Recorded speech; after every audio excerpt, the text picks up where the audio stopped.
Bueno, buenos días a todos y todas. Gracias por participar del webinar Nuevas posibilidades de la cienciometría para entender la ciencia y la sociedad, a cargo del doctor Rodrigo Costas.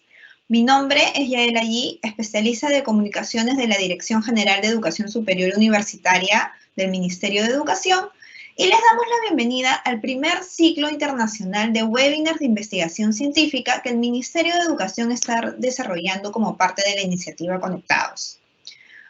Para los que aún no la conocen, se trata de una plataforma mediante la cual se busca brindar un espacio de orientación y acompañamiento para la implementación de la educación no presencial, tanto en las universidades públicas como privadas. En breve empezaremos, pero antes comentarles que si tienen alguna consulta durante este webinar, pueden escribirlo en la caja de comentarios y además solicitarles que se registren en el link que también se encuentra en la caja de comentarios para poder mantener actualizados sus datos y enviarles un posterior certificado de participación si es que han podido participar de todo el ciclo de webinars. Comentarles también de que el webinar está siendo grabado y que próximamente se subirán todas las grabaciones en la página web de Conectados. Ahora sí, les damos la bienvenida al doctor Rodrigo Costas, quien liderará la sesión del día de hoy. Y comenzamos. Buenos días, doctor, y gracias por el espacio. Muchísimas gracias a vosotros. Muchísimas gracias por tenerme aquí. Procedo a compartir pantalla. Perfecto.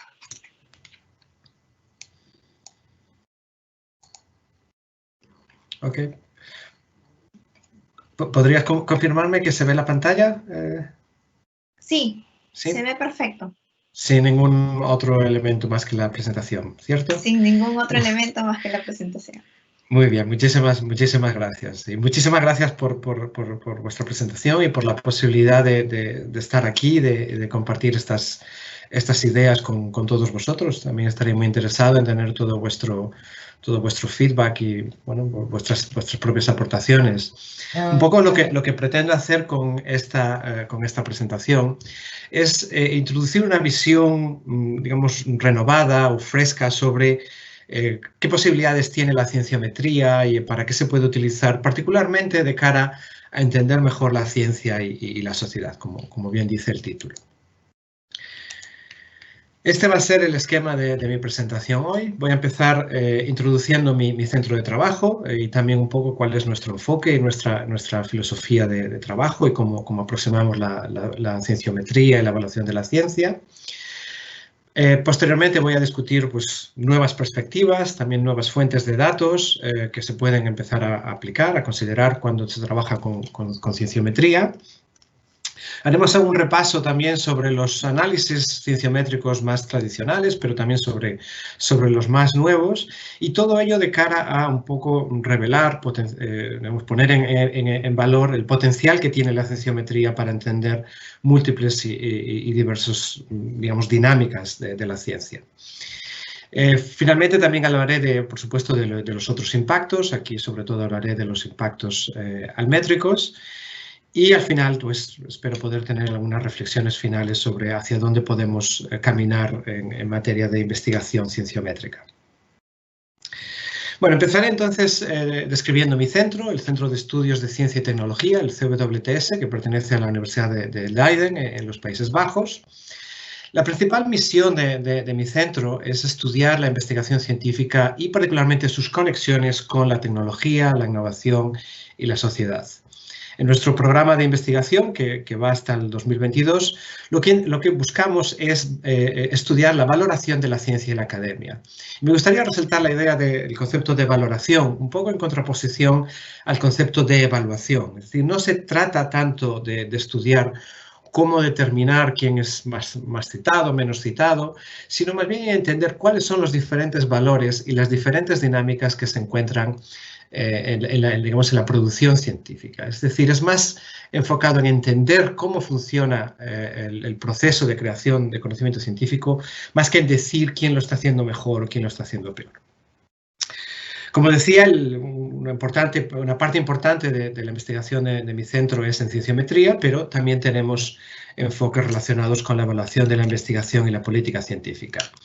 Y particularmente en los últimos años lo que hemos hecho es buscar sinergias entre métodos más cuantitativos y métodos más cualitativos, es decir, lo más cualitativo cienciométrico con nuevos métodos como digamos, métodos etnográficos, de entrevistas o de encuestas. Un poco todo esto se ha condensado recientemente en un número especial de la revista QSS.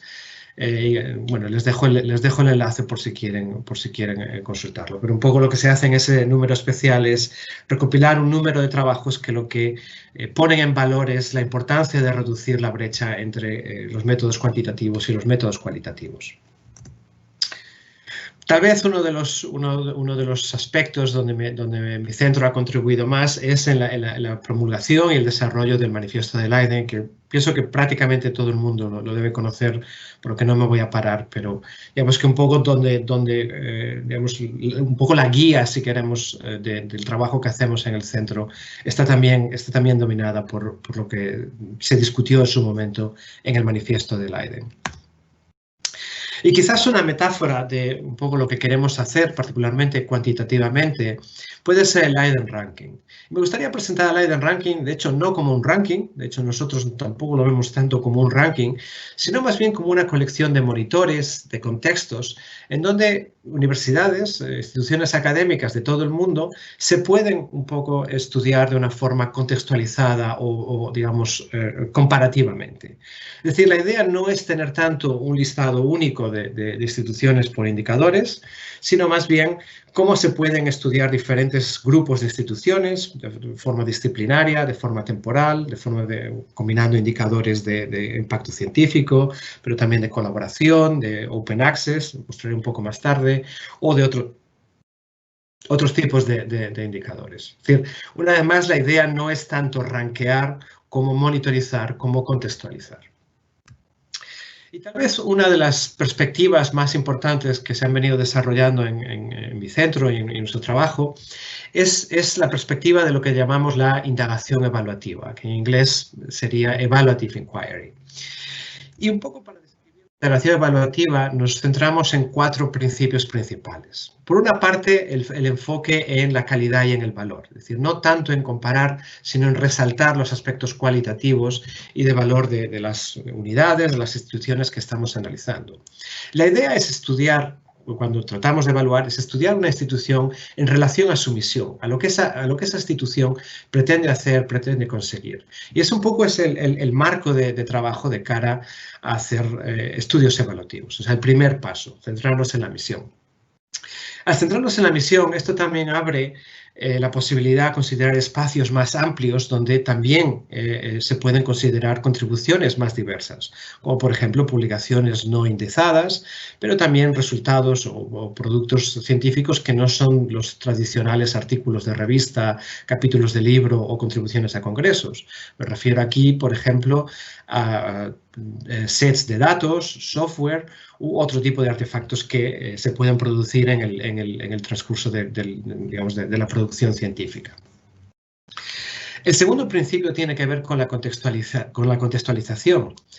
Es decir, se pretende más entender y valorar, como decía antes, que clasificar y comparar. Es decir, lo que queremos es entender qué está sucediendo en el modelo, en el sistema de producción científica, y digamos, hacer valoraciones de cómo se está produciendo ese conocimiento.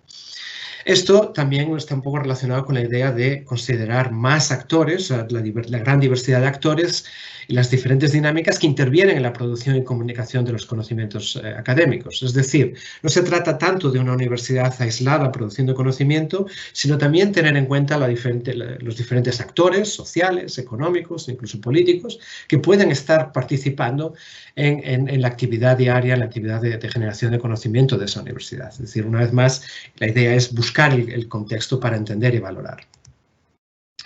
El tercer principio es una apuesta decidida por la combinación de metodologías, particularmente la combinación de métodos cuantitativos y cualitativos, lo cual es un poco lo que nos permite hacer todo lo que los tres principios o los dos principios anteriores que he hablado ya, es decir, buscar esos contextos y buscar esa evaluación más relacionada con la misión de la institución. Y esto un poco lo que busca es que esa diversidad, esa ecología de actores se puedan un poco involucrar más en el proceso de evaluación. Lo cual me lleva al cuarto principio, el aprendizaje. Es decir, evaluamos para aprender, para llegado un momento hacer un balance, hacer una reflexión sobre los resultados que se han obtenido de una forma contextualizada.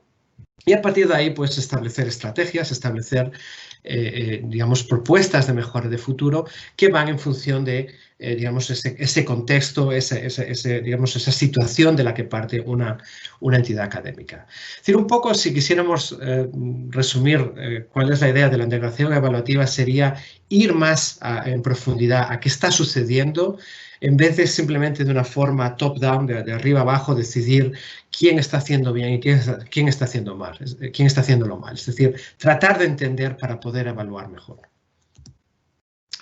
Bueno, y un poco también esto nos lleva a cómo podemos hacer o qué podemos hacer desde la cienciometría para un poco contribuir a esta nueva perspectiva de la integración evaluativa. Y esto es en lo que me voy a centrar en las siguientes partes de mi exposición.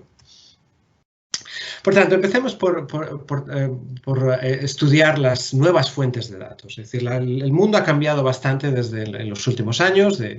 Partíamos de una sola base de datos, como era la Web of Science, luego vino Scopus, pero realmente la situación actualmente es mucho más diversa, mucho más amplia. Y la verdad es que se están haciendo avances importantes de cara un poco a romper los problemas y los límites que siempre tenían la cobertura cuando hacíamos estudios bibliométricos. Y aquí me voy a quedar con unos resultados de unos de mis colegas del CWTS, que lo que hicieron fue un análisis a nivel de publicación, un análisis comparativo de las diferentes grandes bases de datos que existen actualmente. Es decir, por un lado tenemos WOS y Scopus, que como podemos ver en la parte izquierda de la transparencia, pues tienen una cobertura, digamos, similar, tienen un solapamiento grande, pero en general son, digamos, dos bases de datos con también sus limitaciones de cobertura. Luego tenemos otra base de datos como Dimensions, donde vemos que la cobertura, por ejemplo, con respecto a Scopus, que era la segunda base de datos más utilizada cienciométricamente, vemos cómo Dimensions tiene una amplia cobertura, una cobertura, desde luego, mayor que la de Scopus. Lo mismo podemos decir para Crossref, que también es una base de datos que más y más se empieza a utilizar para estudios bibliométricos. Y ya la base de datos que tiene la mayor cobertura, el mayor número de publicaciones indizadas es Microsoft Academic Graph, que en cierto modo podríamos decir es una especie de Google Scholar, pero que permite la posibilidad de que esos datos se minen y se estudien cienciométricamente de una forma masiva, en contraposición a Google Scholar, que tiene muchas limitaciones para poder ser utilizado de forma masiva en estudios cienciométricos.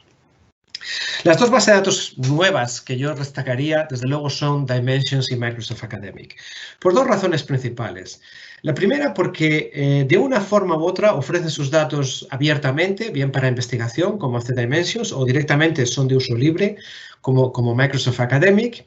Y además, estas dos bases de datos, cuando vemos los metadatos que indizan, como las afiliaciones, los autores de los trabajos, incluso la cobertura de tipos documentales, pues tienen unas posibilidades analíticas que son similares a las de Web of Science y Scopus. Esto un poco lo que nos dice es que ya no tenemos que simplemente conformarnos con lo que indizan Scopus y Web of Science. Estas bases de datos tienen sus virtudes, tienen sus cosas buenas, eso es indiscutible, pero la realidad es que a día de hoy podemos ser más ambiciosos y estudiar otro tipo de trabajos, de publicaciones, que no necesariamente están indizadas en estas dos bases de datos más hegemónicas. Es decir, un poco la idea es que ya podemos hacer estudios más avanzados, más amplios en cuanto a la cobertura de los trabajos. Bueno, Y una vez que ya tenemos todas estas, o sea, que hemos dado estos pasos expandiendo la cobertura de las bases de datos, ¿cuáles son esas nuevas, o yo diría también viejas analíticas de las que podemos beneficiarnos cuando estudiamos la cienciometría? O sea, ¿cuáles son esas analíticas que realmente para mí representan el potencial de la cienciometría? Y que un poco se escapan de los tradicionales factor de impacto, índice H, o la mentalidad de rankings que un poco han dominado el debate hasta ahora. Es decir, estas analíticas son nuevas, pero realmente son viejas porque siempre han estado ahí. Lo que pasa que, bueno, un poco por el predominio de estos otros indicadores, nunca se han llegado a proponer o se han estudiado menos. Sí, digamos, estas son un poco las analíticas cienciométricas que con un gran potencial, en cambio, no son las más estudiadas. Y un poco como quiero contextualizar estas analíticas es digamos, en base al poder que tienen los datos cienciométricos. Un poco como podríamos discutir esto es que si miramos a cualquier registro bibliográfico de prácticamente cualquier base de datos de las que hemos discutido ya, podemos decir que un registro bibliográfico es una fuente muy rica de rastros o de trazas sobre lo que ha pasado, sobre la dinámica científica. Es decir, para mí, para ponerlo en una imagen, en una metáfora, es como un yacimiento arqueológico, como Machu Picchu, donde tenemos restos arqueológicos sobre una civilización, sobre algo que ha sucedido. No tenemos, por supuesto, toda la reconstrucción, pero en base a esas trazas, a esos rastros, podemos reconstruir o hacernos una idea de lo que estaba sucediendo allí. Pues eso es un poco igual que lo que hacemos en cienciametría. Vemos a los rastros que nos dejan los registros bibliográficos y en base a eso intentamos entender cómo se produce la ciencia y cuál ha sido la evolución y la dinámica de esa actividad científica. Veamos ejemplos. Empezaremos hablando de los datos textuales y semánticos que nos proporciona cualquier registro bibliográfico. O sea, típicamente tendremos los títulos, tendremos también los abstracts, tenemos las palabras clave que han utilizado los autores o generadas por otros sistemas, o tenemos clasificaciones que pueden estar implementadas en cada una de las bases de datos o, una vez más, pues pueden ser proporcionadas por los autores o por otros organismos. Es decir, todo esto lo que nos proporciona es información sobre los temas, las ideas, un poco las palabras claves, los tópicos que se están investigando. Un análisis muy sencillo que hice utilizando precisamente la base de datos Dimensions es estudiar cuáles son los temas principales en base a los títulos de los resúmenes de publicaciones en Dimensions que están relacionadas con el VIH. El mapa que vemos en la pantalla es muy sencillo. O sea, realmente lo que muestra, esto es un mapa, por cierto, hecho con el software False Viewer, que es también de uso libre. Bien, pues lo que vemos cuando analizamos los títulos y los resúmenes de las publicaciones sobre el VIH que están indizadas en Dimensions, es que vemos dos, digamos, comunidades de temas bastante diferenciadas. En la parte de la derecha vemos lo que sería la parte más clínica, más técnica, relacionada con el análisis de proteínas, de los virus, de las vacunas, relacionadas todas con el VIH. Mientras que en la parte de la izquierda lo que tenemos son términos que se relacionan con investigación relacionada con las intervenciones, con la transmisión, también con las cuestiones de transmisión sexual, con los hombres y las mujeres, un poco lo que podríamos denominar la parte más social de la investigación relacionada con el VIH. Y bueno, pues esto es un análisis muy sencillo que se puede hacer en realmente pocos pasos utilizando, como decía, la base de datos Dimensions y el software False Viewer. Pero este mapa va a volver más tarde en mi presentación. Bien, la segunda, otra digamos, parte de rastros, de trazas que encontramos en cualquier registro bibliométrico tiene que ver con los actores. Es decir, con quién ha producido o ha contribuido a producir y a publicar ese conocimiento científico. Es decir, aquí tenemos, pues como decía, los autores de las publicaciones, pero también sus instituciones, los países de esas instituciones, las revistas científicas y también más y más las bases de datos bibliométricas empiezan a incluir también los agradecimientos de donde se extraen también los financiadores, es decir, quiénes son las agencias de financiación que han contribuido también a que una determinada pieza de conocimiento científico, parte de, digamos, resultado científico, se haya podido publicar. Esto nos permite, pues, por ejemplo, estudiar redes de coautores, donde podemos estudiar los equipos de colaboración. Este es un análisis también muy sencillo, utilizando la base de datos Europe PubMed Central, y es la red de colaboración de los investigadores más colaborativos de la Universidad de Brasilia, en Brasil. Otro tipo de análisis más avanzados pues sería el análisis de los financiadores de las publicaciones, en este caso de las publicaciones africanas. Entonces, este análisis lo que nos permite ver es cosas como, por ejemplo, que las publicaciones africanas que tienen financiación tienden a tener más impacto en materia de citaciones y también más colaboración. Y algo que particularmente cuando hicimos este estudio, algo que nos llamó la atención fue el hecho de que entre los financiadores más importantes del continente africano encontramos relativamente pocos africanos. Es decir, hay una gran, vamos a llamarle injerencia de agencias de financiación internacionales o no africanas en la producción científica africana, lo cual puede un poco abrir el debate sobre cuál es el papel que deben de jugar estas agencias de financiación cuando van a continentes o a regiones del mundo donde no están actuando, operando principalmente, por ejemplo, la Unión Europea o el NIH. Tiene un poco lo que nos permiten, una vez más, lo que nos permiten estos indicadores es establecer el contexto y nos permiten también establecer una discusión, un primer debate de qué está sucediendo, por ejemplo, en el continente africano en materia de producción científica. Bien, luego tenemos otros factores, como por ejemplo el tiempo, cuando un artículo se publicó, el año y el mes de cuando se publicó. También sabemos qué tipo de producto o de resultado es, si es un artículo, si es una revisión, si es una carta, una nota.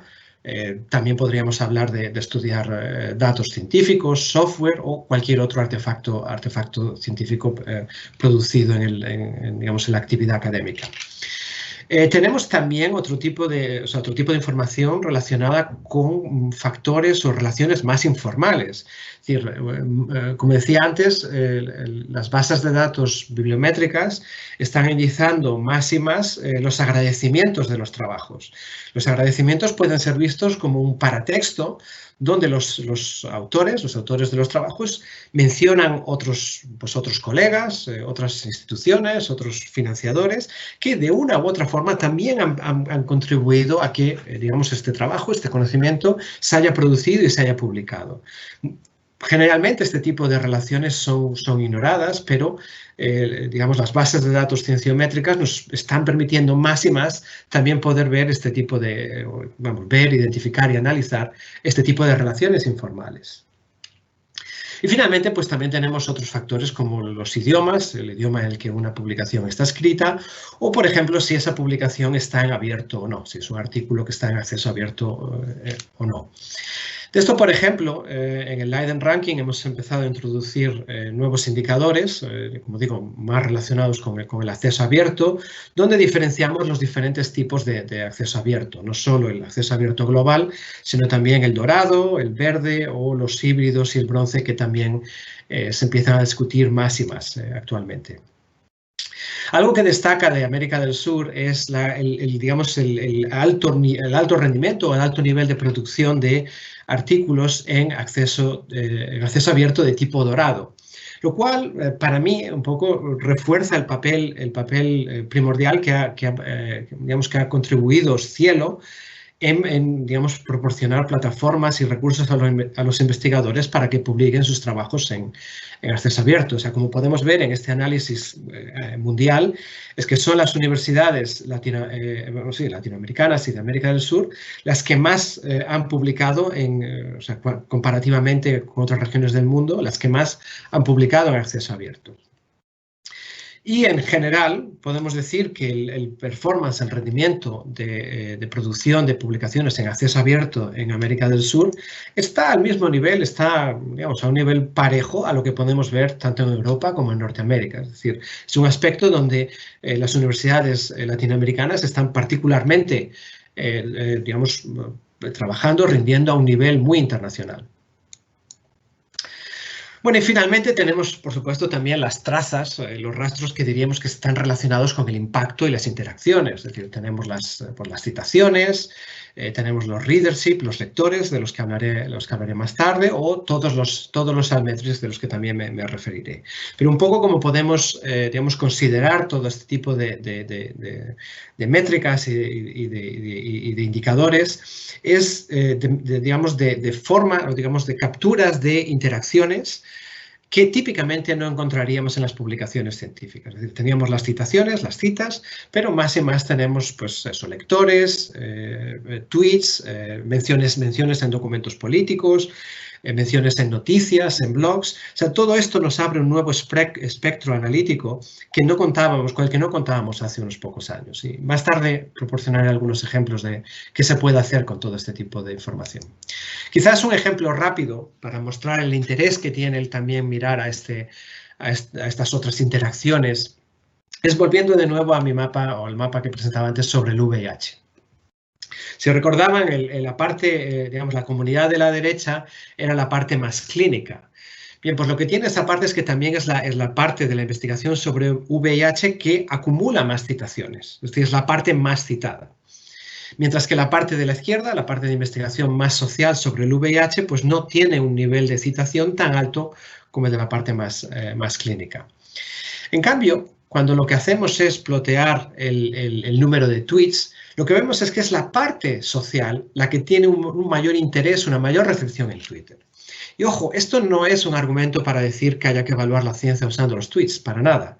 Pero un poco lo que estas dos gráficas nos indican es que podemos empezar discusiones sobre si las citaciones siempre son útiles cuando queremos evaluar el impacto real de las publicaciones. Es decir, supongamos un investigador trabajando en la parte izquierda de este mapa. Podría decir, claro, si me analizas en base a las citas, mi impacto probablemente no va a ser visible porque donde hay un mayor tráfico de citaciones es en la parte más clínica, donde habrá más artículos y hay más intercambio de citaciones.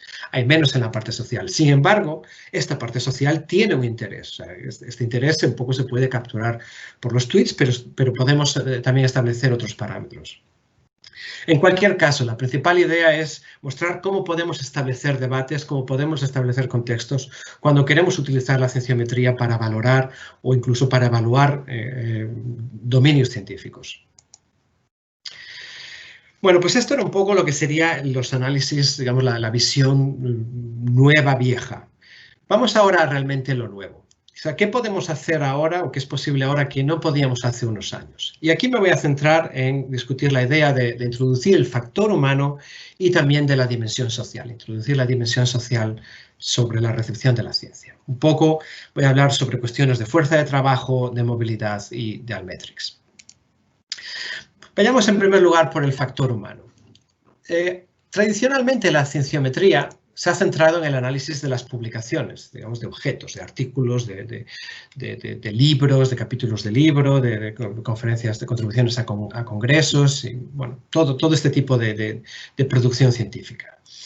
Y un poco lo que se quedaba suelto era el factor humano, o sea, quiénes eran las personas detrás de esas publicaciones, detrás de esos libros, detrás de esas contribuciones. Y además, cuando nos centramos en el factor humano, muchas veces también nos olvidamos que el trabajo académico es generalmente un trabajo de equipo, donde diferentes investigadores contribuyen, colaboran para producir digamos, esos resultados científicos.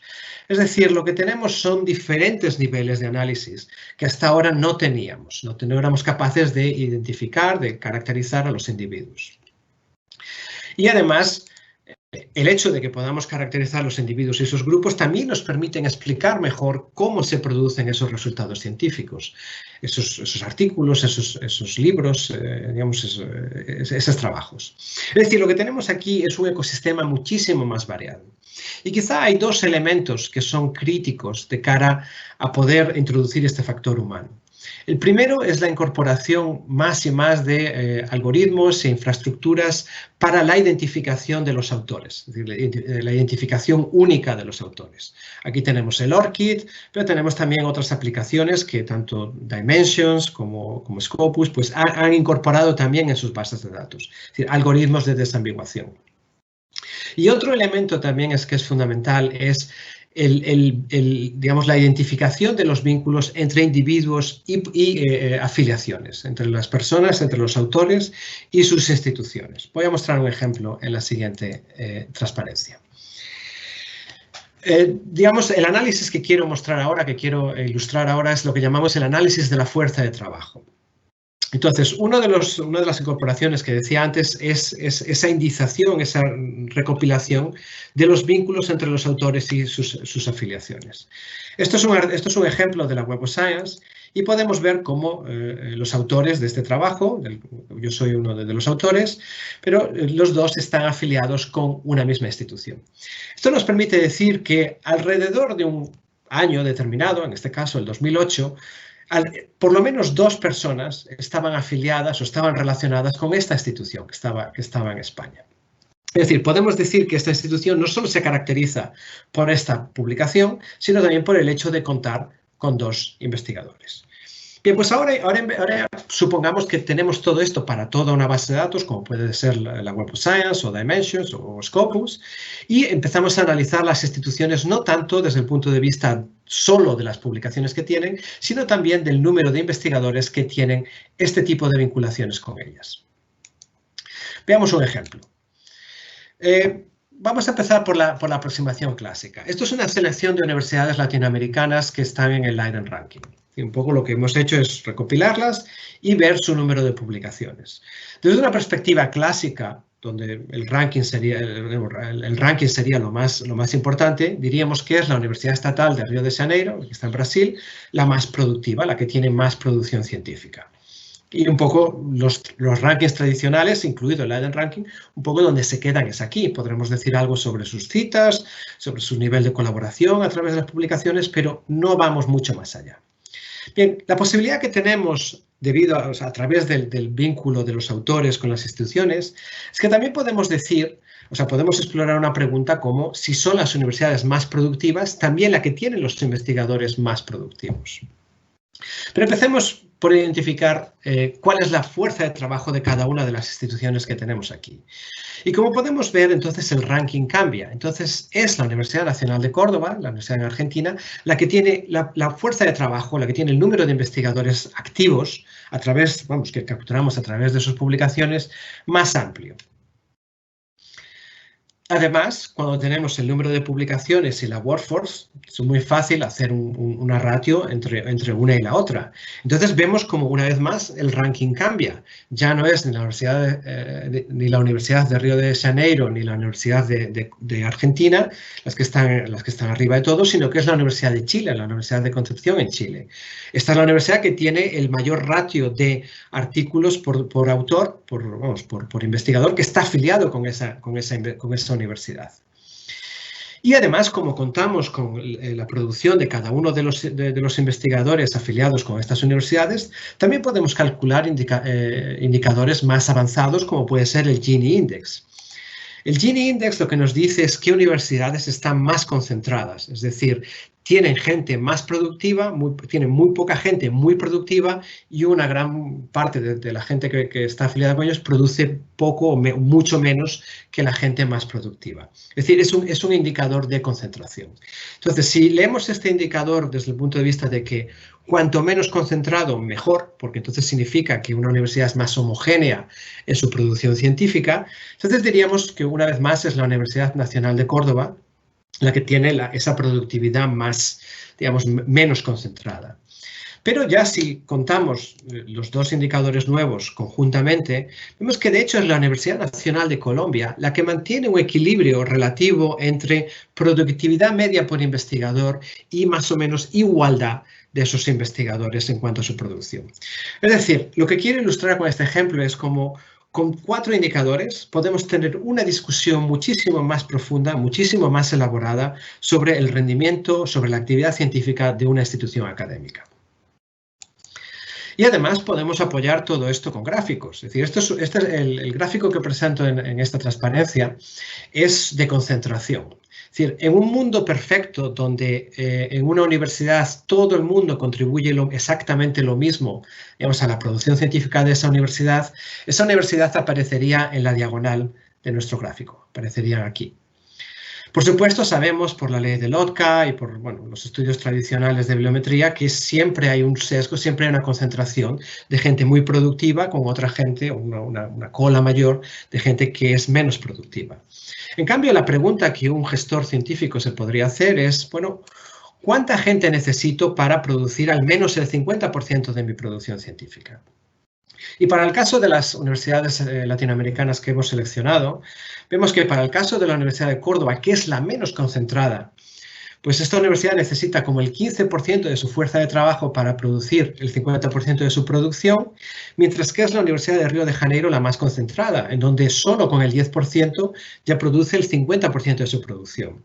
Esto, por supuesto, abre muchísimas preguntas. La primera es si esto es bueno o malo o cuáles son las ventajas o los riesgos. Podríamos decir que una universidad muy concentrada tiene tal vez un riesgo mayor, porque si esas personas que están teniendo esa gran actividad científica se jubilan, se van a otra universidad, o cambian de actividad o lo que sea, esa universidad podría verse con un riesgo mayor de cara a mantener su productividad científica. Es decir, nos permite analizar aspectos que no veíamos anteriormente cuando simplemente analizábamos el número de publicaciones científicas de cada una de estas universidades. Bueno, y una vez más, cuando podemos ver las personas que están afiliadas con las instituciones, también podemos ver cómo esas vinculaciones van evolucionando sobre el tiempo. Vamos a verlo desde el punto de vista de los datos. Es decir, este es el mismo artículo que presentaba anteriormente.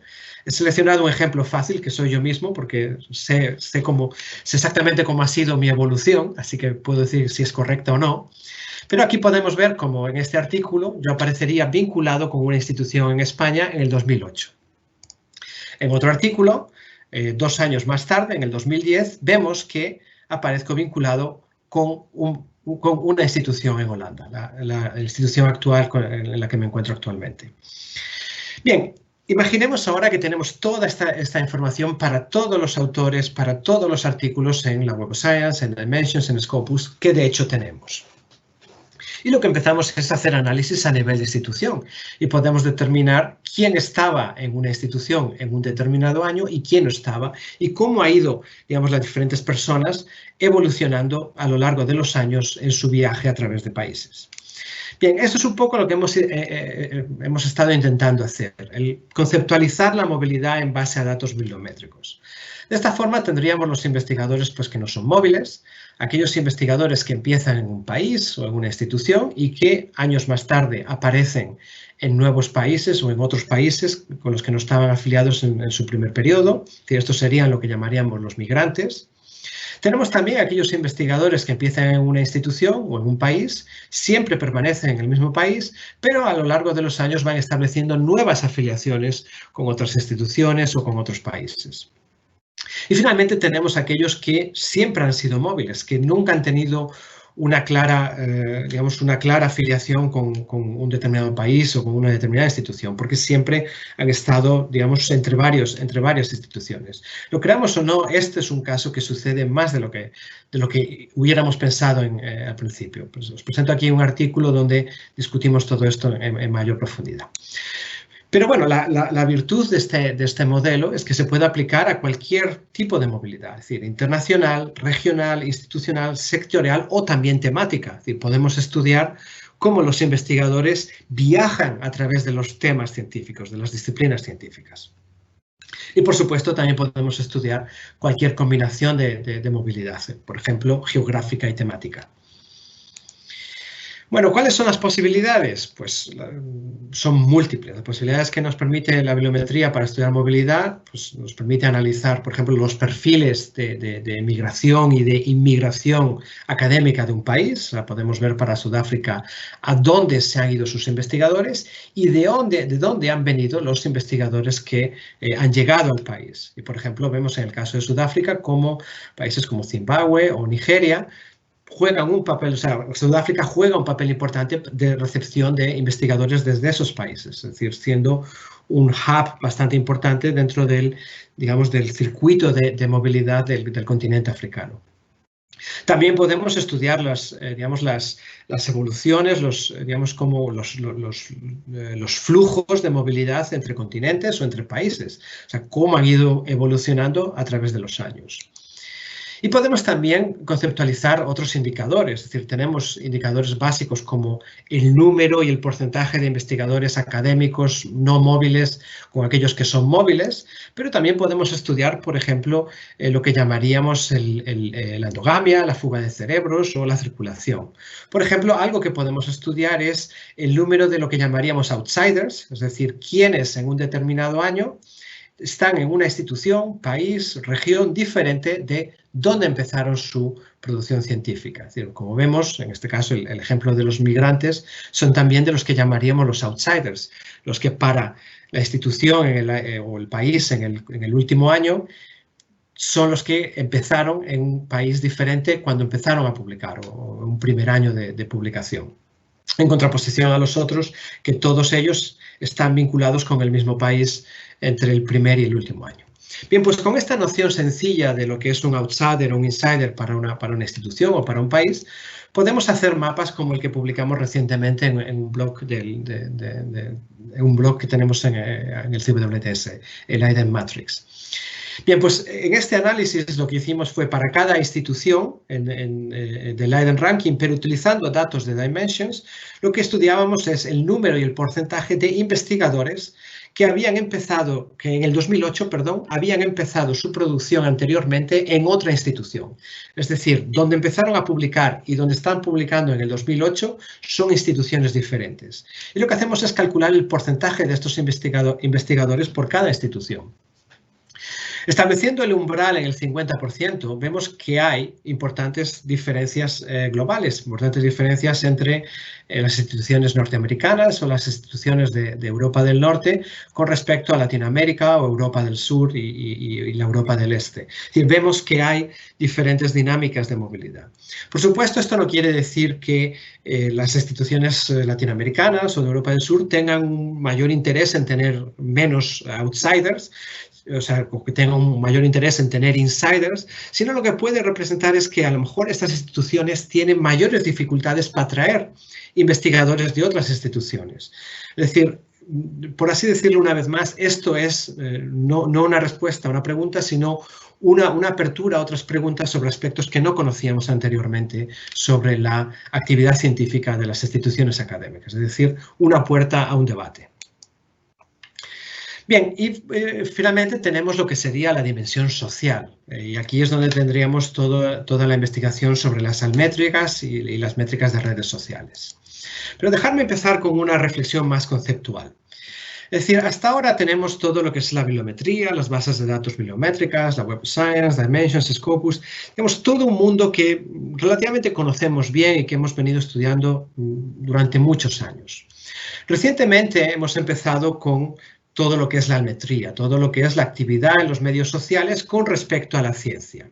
Sin embargo, lo que podemos ver aquí es que lo que tenemos es un ecosistema muy rico de diferentes plataformas, diferentes espacios donde, digamos, grupos, usuarios, personas, individuos, no necesariamente académicos, tienen la posibilidad de interactuar con el mundo académico, por ejemplo, con las publicaciones científicas. Pero al mismo tiempo, también tenemos una posibilidad enorme de estudiar qué está haciendo el mundo académico con respecto a estas otras audiencias, estos otros grupos. Es decir, como yo veo, o como algunos de nosotros vemos la altmetría, no es tanto como una metodología para establecer nuevos factores de impacto, sino más bien para estudiar o para establecer espacios de interacción entre la ciencia y la sociedad. Y todo el objetivo, toda la ambición de la altmetría o de la altmetría que estamos desarrollando en el CWTS es ver cómo podemos explorar estos espacios de interacción entre ciencia y sociedad. Y lo que voy a hacer es proporcionar algunos ejemplos. Voy a empezar por hablar de, digamos, las bases de datos más importantes de altmétricas. Como vemos, tenemos varias. Tenemos Crossref Event Data, que sería datos abiertos altmétricos. Tenemos altmetric.com, Plum Analytics, Mendeley, que es un gestor de referencias online. Y Overton, que es una base de datos de citaciones, de menciones de documentos científicos en documentos políticos, es decir, lo que se llaman policy documents. Es decir, Overton lo que hace es indizar documentos políticos y sus citaciones a otros documentos científicos. Hoy, por cuestiones de tiempo, voy a centrarme únicamente en altmetric.com y Mendeley. Voy a ilustrar un poco cómo funcionan estas fuentes. Bien, esto es un registro de altmetric.com. Esto es como se ve en la vida real. Como vemos, tenemos un artículo científico que ha sido mencionado por una serie de diferentes fuentes de medios sociales, como noticias, blogs, Twitter, por supuesto, Facebook, Wikipedia, Reddit o incluso pues, YouTube, ¿no? Vídeos en YouTube. Esto, digamos, es el recuento. Pero quizás la parte interesante o la parte que yo quiero hacer mayor hincapié hoy es en esa parte de espacio de interacción que comentaba antes. Es decir, tenemos también el contenido de esos eventos de medios sociales. Tenemos los tweets, tenemos los textos que los Twitter han incluido. Tenemos si se han incluido hashtags o no, o se han incluido otras URLs, si establecen menciones a otros usuarios. Es decir, tenemos toda una red de interacciones que pueden ser muy interesantes a la hora de estudiar cómo esas comunidades están interactuando con el conocimiento, digamos, con los resultados científicos, con las publicaciones. Y por otro lado tenemos Mendeley. Mendeley, como decía, es un gestor de referencias bibliográficas, es un gestor online, es probablemente uno de los más grandes, si no el más grande del mundo, es decir, creo que tiene sobre 8 millones de usuarios de todo el mundo.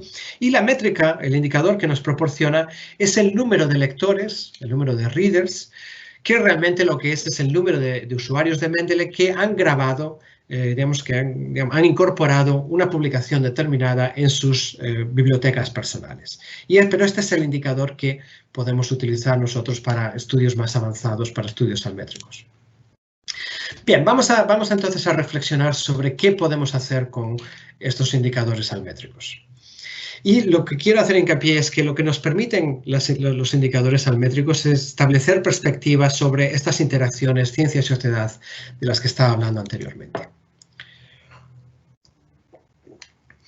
Bien, la primera aplicación es sencilla. Es decir, lo que podemos hacer para cada set de publicaciones, para cada unidad que estemos analizando, en este caso serían continentes del mundo, o Estados Unidos y 2 continentes del mundo, pues son indicadores sobre su recuento total de tweets, de blogs, de noticias, de menciones en documentos políticos o de tweets.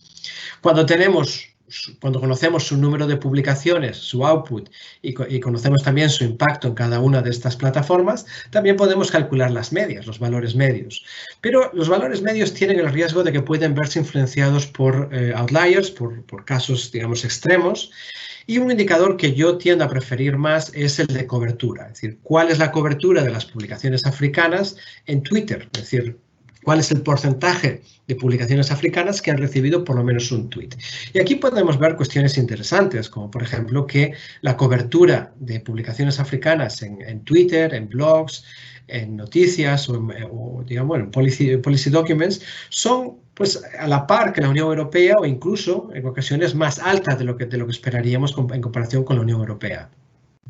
Típicamente son los documentos de los Estados Unidos los que tienden a tener una mayor cobertura en los medios sociales, pero en cualquier caso podemos ver que los números tienden a tener cierto parecido.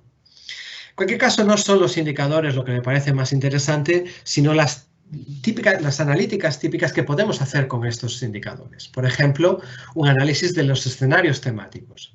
Este es un mapa, estos son 2 mapas de tópicos. Son mapas, digamos, avanzados de publicaciones que están muy relacionadas por relación de cita directa, y cada uno de ellos lo que representa es un tema científico. Lo que estamos visualizando en estos 2 mapas es, en el caso de África, son sus publicaciones y el impacto, digamos, la cobertura, más bien, que tienen esas publicaciones en Twitter. Es decir, el porcentaje de publicaciones en cada uno de estos tópicos que están mencionados alguna vez, por lo menos una vez en Twitter. Y hacemos lo mismo para las publicaciones de la Unión Europea.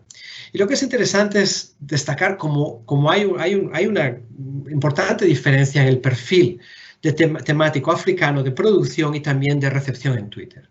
Es decir, en África son las publicaciones sobre el VIH, sobre las enfermedades de transmisión sexual, sobre la mortalidad maternal, sobre la malaria, sobre la tuberculosis, las que tienen al mismo tiempo un alto nivel de producción y una alta presencia en Twitter. Cuando nos centramos en la misma noción en la Unión Europea, lo que vemos son temas más relacionados con la psicología, con la nutrición, con la obesidad, es decir, temas, digamos, diferentes. Estos son los temas que en la Unión Europea tienen un alto nivel de producción y al mismo tiempo un alto nivel de interés en Twitter. Y como vemos, los perfiles varían por continente. También podemos estudiar lo que llamamos las comunidades de atención, es decir, quiénes son esas cuentas de Twitter, esos usuarios de Twitter que están, en este caso, tuiteando las publicaciones de África del Sur, la producción sudafricana. Y lo interesante es ver cómo estas cuentas de Twitter se agrupan alrededor de aspectos temáticos, es decir, tenemos cuentas de Twitter que están discutiendo principalmente sobre ecología, otras sobre virología y inmunología, sobre medicina, sobre nutrición y salud, sobre deportes, y un poco lo que nos permite es ver, quiénes están hablando de qué temas. Esto un poco, pues, como digo, tiene diferentes aplicaciones. Podemos analizar quiénes son esas comunidades de atención. Podemos también estudiar cómo de diversos son, si son científicos, si son ONGs, si son empresas, si son usuarios, digamos, del común, o sea, ciudadanos de a pie. Sí, podemos un poco establecer una identificación más avanzada de quiénes son estos actores prestando una atención a la actividad científica. Y también podemos estudiar si existen puentes cognitivos, es decir, si las comunidades están muy polarizadas en los temas que discuten o si en cambio tienen cierta interacción, es decir, si son capaces de ver los artículos o los trabajos que tuitean unas con respecto a las otras.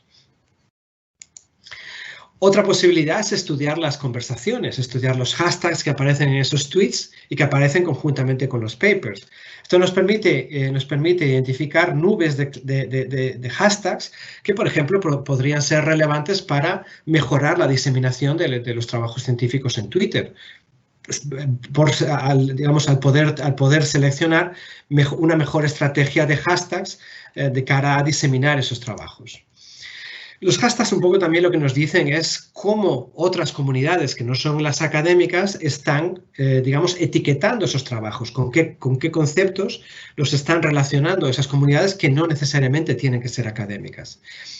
Esto lo testeamos en un estudio que hicimos sobre el Big Data, sobre el tema de Big Data, y lo que hicimos fue analizar las palabras clave de los autores con respecto a los hashtags que los usuarios de Twitter utilizaban con respecto a ese mismo set de publicaciones científicas. Y un poco lo que identificamos fue que a veces existe una alineación, es decir, los usuarios de Twitter utilizan como hashtag lo mismo que las palabras clave utilizadas por los autores, pero en cambio otras veces vemos que los usuarios de Twitter lo que hacen es establecer relaciones semánticas más estrechas. Es decir, los investigadores en sus artículos utilizan la palabra clave social media cuando los usuarios de Twitter lo que han dicho es esto es Twitter. O sea, han dicho en su tweet, han relacionado este artículo con el hashtag Twitter. Esto lo podríamos ver como un estrechamiento del significado. Otras veces lo que hacen es al contrario, es expandirlo.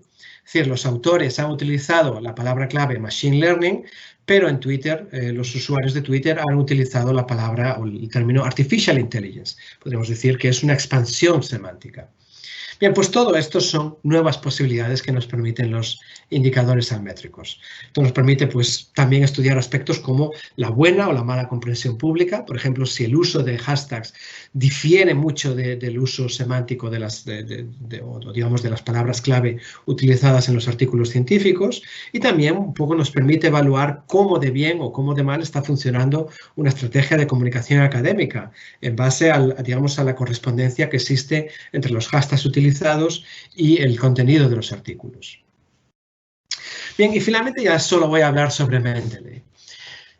Mendeley es uno de los almetrics que ha sido más estudiado porque es un tipo de almétrica que se relaciona una conceptualización muy similar a las citas. Es decir, un artículo recibe un número de citas y tiene un número específico de lectores. Además, hemos visto que tiene una mayor cobertura de publicaciones, es decir, alrededor del 80% de cualquier set de publicaciones tiene algún tipo de actividad en Mendeley, tiene algún tipo de lectores o de readership. Además, vemos que la densidad de los lectores es más alta, es decir, es más alta que la densidad de citaciones. Es decir, generalmente vamos a encontrar un número mayor promedio de readers o de lectores por artículo que de citaciones por artículo. Por supuesto, las correlaciones también se han analizado y se ha visto que la correlación entre los readership, los lectores, y las citaciones es relativamente moderada, es bastante buena, alrededor del 0.5, y además los lectores permiten un buen filtrado de publicaciones altamente citadas. Es decir, es un buen instrumento para identificar publicaciones que posteriormente serán altamente citadas. Tiene además ventajas para las ciencias sociales, dado que esta mayor cobertura y esta mayor densidad pues, un poco permite estudiar el impacto o digamos, la recepción por otras comunidades de los artículos de ciencias sociales, y las distribuciones digamos, son muy similares a las de las citas. Bien, pues un poco lo que hicimos fue, vamos a hacer un estudio muy sencillo. Vamos a hacer un análisis de país, seleccionamos los 78 países con más de 5.000 publicaciones en la Web of Science para un periodo determinado, el 2010 al 2016, y vamos a analizar tanto las citas como los lectores de Mendeley.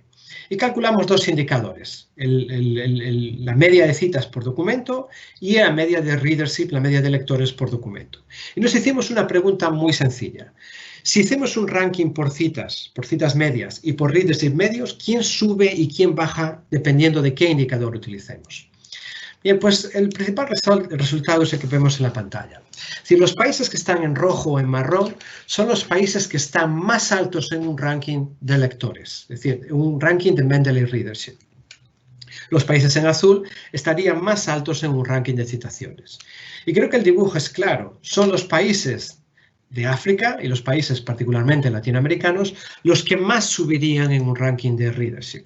Esto lo vemos de forma agregada con el uso de los box plots y vemos cómo son los países africanos y los países latinoamericanos los que más subirían en un ranking en base a readership. Y claro, la pregunta es, ¿por qué es esto? ¿Por qué sucede esto? Para un poco profundizar en esta cuestión, lo que hicimos fue seleccionar las publicaciones que tenían entre 99 y 101 readership. Por simplificarlo mucho, seleccionamos publicaciones que tienen el mismo nivel de readership, o sea, que están siendo leídos al mismo nivel. Y luego lo que hicimos fue calcular su impacto medio. Eso es lo que vemos en las barras azules y la línea roja lo que representa es el impacto medio normalizado por campos. También quisimos ver si eso podía jugar algún efecto, tener algún papel. Bien, yo creo que el resultado es claro. Es decir, a igual nivel de readership, a igual nivel de lectores en Mendeley, las publicaciones de África y de América del Sur tienen menos tienen menos citaciones. Es decir, a igual número de lectores, menor número de citaciones. Y esto ya es el frente de investigación, es decir, aquí es donde estamos trabajando.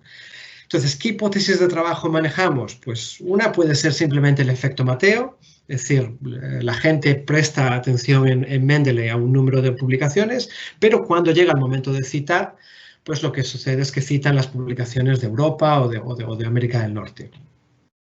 Otra puede ser relacionada con la dinámica de la transformación de lectores en citas. Es decir, Brasil tiene muchos usuarios en Mendeley, pero no todos esos usuarios de Mendeley son capaces de, lo que están investigando, publicarlo en un artículo científico que sea aceptado en una revista y que además esta revista esté indexada en algunas de las bases de datos principales. Es decir, esto puede ser una explicación, pero lo que nos está diciendo Mendeley es que desde luego sí hay un impacto que no estábamos capturando anteriormente, con lo cual abre realmente la posibilidad de incorporar Mendeley como un nuevo indicador que nos puede permitir discutir al menos los indicadores de citas con los que contábamos tradicionalmente. Bueno, ya quiero irme a las conclusiones finales. Creo que se abren perspectivas muy interesantes, digamos, desde el punto de vista de la cienciometría, sobre todo si escapamos de la hegemonía del factor de impacto y del índice H. Es decir, tenemos la capacidad de ampliar la evidencia sobre lo que está sucediendo en la ciencia, sobre las dinámicas científicas, hay mayor cobertura de las bases de datos, son más inclusivas, tenemos también métricas más inclusivas como las Altmetrics, como los readership, como las menciones en documentos políticos. También podemos expandir las perspectivas, es decir, no se trata tanto de evaluar, se trata más de comprender, de introducir el factor humano, de empezar a entender las instituciones como conjuntos de personas, además personas que se mueven, que viajan, que colaboran, que establecen equipos de investigación y que además los impactos ya no solamente suceden en un entorno académico, sino que hay otro tipo de interacciones, de recepciones con partes de la sociedad que también podemos empezar a estudiar. Al final, la idea es que la bibliometría lo que nos permite es aprender, nos permite, digamos, ese concepto que decía al principio sobre la indagación evaluativa, nos permite apoyar este tipo de evaluaciones más holísticas, más contextualizadas, donde el objetivo es aprender para mejorar, no tanto evaluar para, digamos, repartir recursos o juzgar. Así que este es el principal mensaje sobre el que quiero incidir. La cienciometría es mucho más que el índice H de los factores de impacto. La cienciometría nos proporciona nuevas visiones sobre la actividad científica, con tendencias, con escenarios, con colaboración, con conocimiento sobre la financiación y cómo esa ciencia se está recibiendo y discutiendo en medios sociales. Bueno, pues esto es lo que yo quería discutir, hablar con vosotros hoy. Muchísimas gracias por vuestra atención. Muchas gracias, doctor. ¿Le parece si pasamos a algunas preguntas que tiene que ha tenido el público? Sí, la primera es justamente sobre la bibliometría. Si la bibliometría está incluida en la cienciometría y si podría decirnos sus limitaciones. Bien, es una pregunta compleja, pero en general lo que entendemos es que la cienciometría es más amplia que la bibliometría. Es decir, la bibliometría tiene un enfoque más en las publicaciones científicas, en la producción de artículos. La cienciometría, la cienciometría pone más la ciencia en el centro digamos, de la investigación. Entonces, digamos, la bibliometría es una parte de la cienciometría, siendo la cienciometría una disciplina mayor. Ok, perfecto. Otra consulta es si los indicadores cienciométricos permiten ver los temas que universidades, si es que las universidades tienen mayor incidencia en un tema X.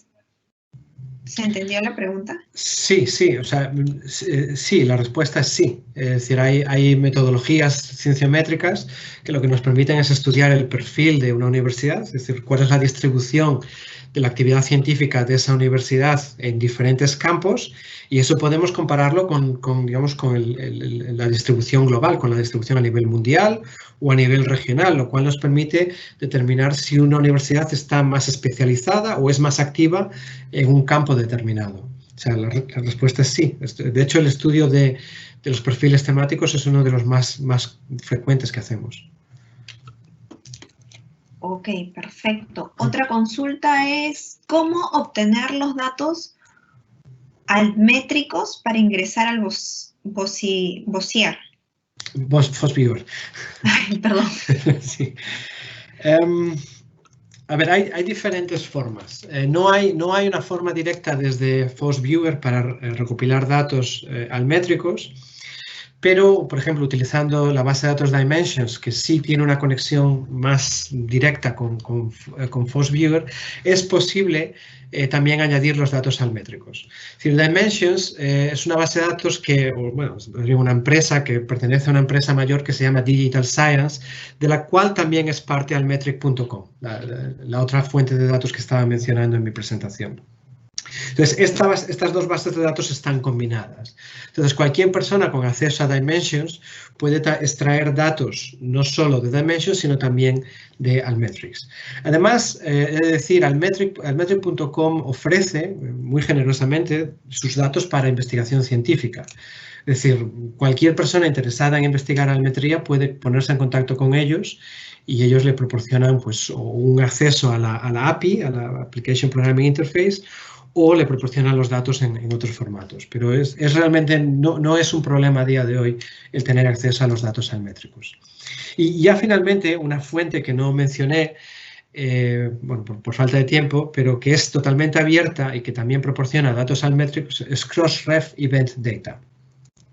Esta también tiene una API que cualquier persona con un mínimo conocimiento informático puede utilizar para extraer datos almétricos. Y es una base de datos que más y más empezamos a explorar en investigación almétrica. Ok, perfecto. Y ya para terminar, la última pregunta es, ¿cómo se evalúa el impacto de la ciencia en el desarrollo tecnológico de un país?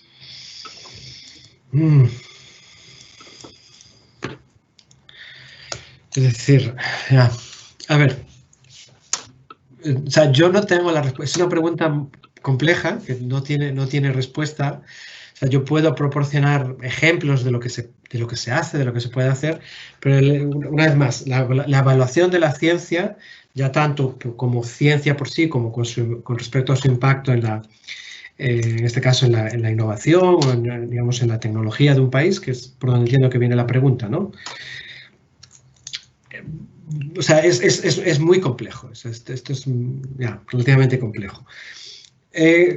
Aproximaciones que se pueden aplicar. Bien, pues hay gente que estudia las citaciones en patentes a documentos científicos, utilizando el argumento de que cuando una patente, que puede ser vista como, digamos, tecnología, digamos, como forma de desarrollo tecnológico, pues cuando ese desarrollo tecnológico, esa patente, cita un artículo, podemos decir que ese artículo tiene un impacto en la tecnología, en la innovación de un país, de una universidad o de quien haya hecho esa patente. Por supuesto, esta aproximación no está libre de limitaciones, es decir, las patentes como representación del desarrollo tecnológico, de la innovación de un país, pues tienen también sus limitaciones. Hay muchísima actividad tecnológica, muchísima actividad innovadora que no se ve representada en patentes. Pero al menos como una aproximación, como un proxy de este impacto, pues podría ser una primera aproximación. Ok, perfecto. Esas serían las preguntas, doctor, del día de hoy. Agradecerle por su participación y saber si desea dar algún mensaje final.